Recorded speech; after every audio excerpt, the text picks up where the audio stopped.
आगे से ऐसा नहीं करूंगी।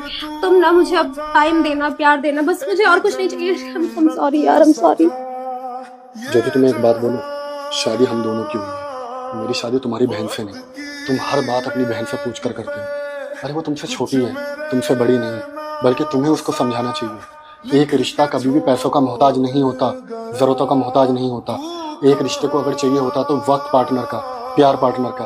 अरे मैं भी दिन रात मेहनत करके जब घर लौटता हूँ तो मैं सिर्फ तुम्हें वक्त देना चाहता हूँ, तुम्हें प्यार करना चाहता हूँ। और तुम्हारी बहन सिर्फ तुम्हें भड़काती है कि दीदी तुम ये चीज़ लो, दीदी तुम वो चीज़ लो। और तुम क्या करते हो? तुम उसकी चीज़ें फॉलो करते हो। अरे मैं खुद तुम्हें वो सब लाकर देना चाहता हूँ जो मेरी हैसियत है, लेकिन अगर मैं काम करने की हालत में नहीं हूँ, मुझे तुम्हारा वक्त चाहिए, तुम्हारा प्यार चाहिए, तो मैं क्या करूँ? तुम खुद बताओ। I'm सॉरी यार। एक कप चाय मिल सकती है? अभी बना।